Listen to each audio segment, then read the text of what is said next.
the big win in the game time shots and everything, but do you feel like you kind of came back to a little bit normal Mike Bothwell in terms of shooting and getting in the flow offensively consistently tonight? Yeah, I feel like I just took the message Coach Ritchie put on our team and just try to focus on the defensive end.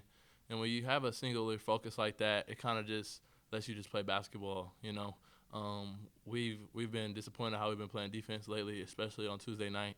So all our mind's been since that night is just how can we play better defense? How can we be more locked in on that end? So when you lock in on that, it kind of just lets you just be free everywhere else.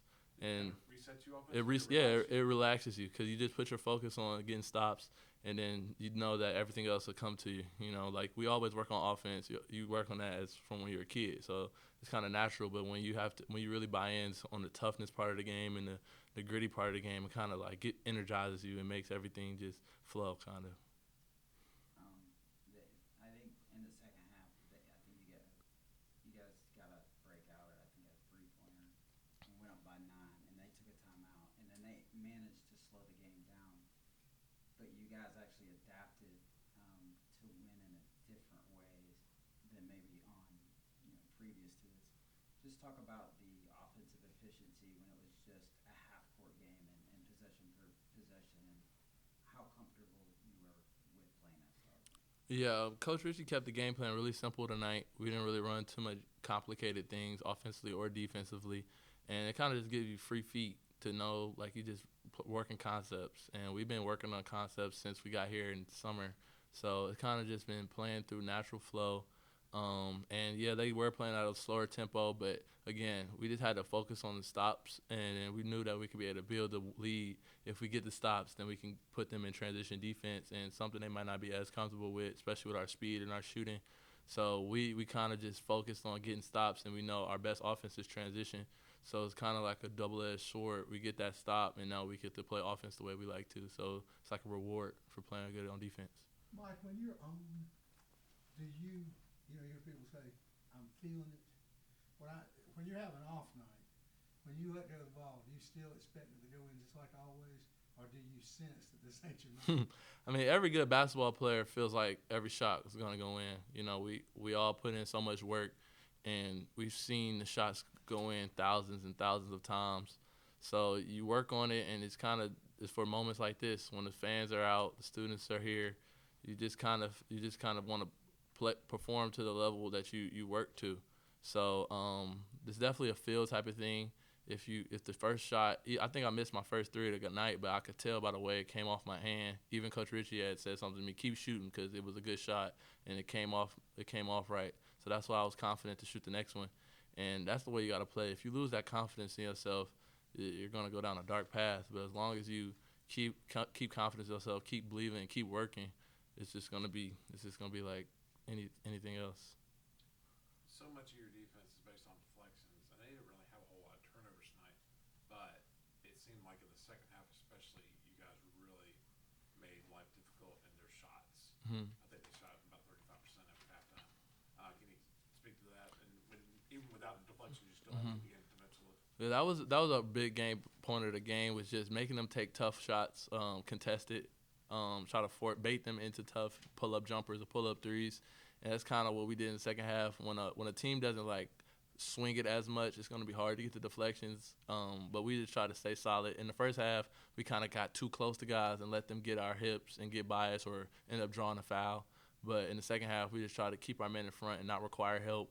But if we did need help, we were trying to flow and be there for one another. So I feel like that's why we were able to make them shoot a low percentage in the second half. We were there to be able to contest and make them shoot over us, and that was just the whole point of it.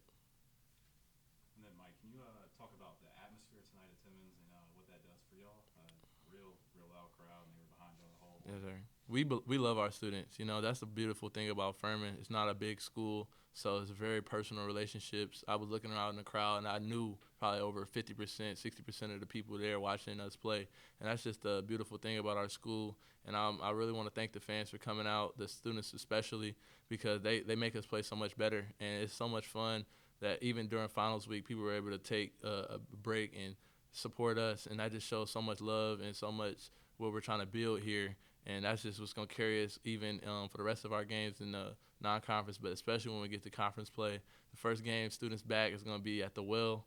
So it's just going to be an exciting year. We just got to keep playing hard for them and make them want to come back and see us play that hard. You talked about confidence, and one glance at the box score, I see that each player that played scored tonight. Mm-hmm. It seems like you guys are building a bench a little bit more than in previous years. Could you just speak to that and how much that helps that confidence that you're talking about? Yeah, it's something that Coach Ritchie has emphasized since we started practicing in this fall. He doesn't want to have like musical chairs as we have in the past years.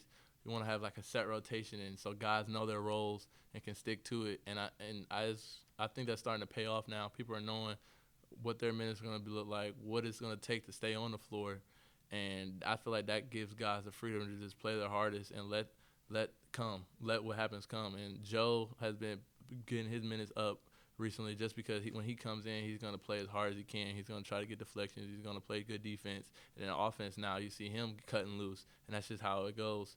And Alex Williams, Garrett, who else came off the bench? Even James, when he was out there, we got him. Coach Ritchie yelled at me because I didn't throw him the ball. You would think Coach Ritchie wouldn't yell at a senior for not throwing a freshman the ball, but that's just the belief we have in each other.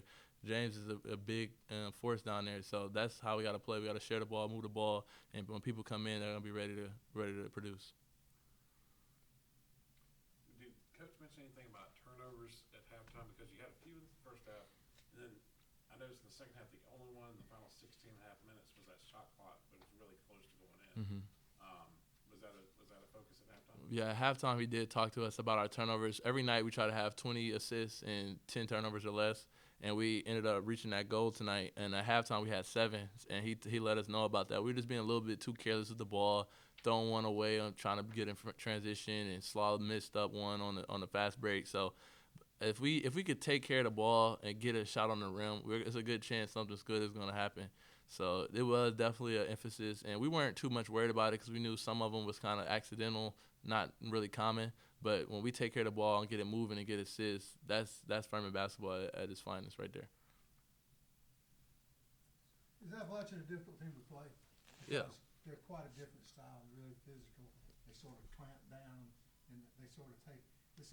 Furman is a pretty team to watch, and they try to make it as ugly as they can. Yeah, Appalachian State, those are an NCAA tournament team last year, and they returned a great chunk of what they had. So those guards especially are really difficult to guard. They're persistent in the paint. They're good, all good shooters.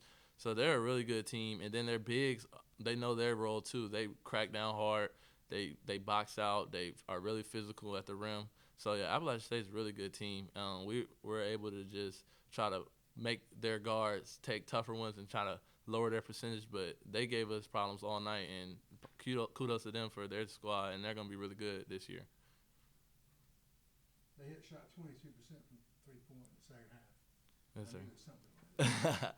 Yeah, like I said, just try to make them take tougher ones, and then sometimes we give up easier ones, and that's going to put those great players in the flow and rhythm.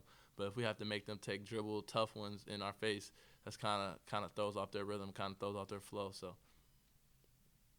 yes, sir.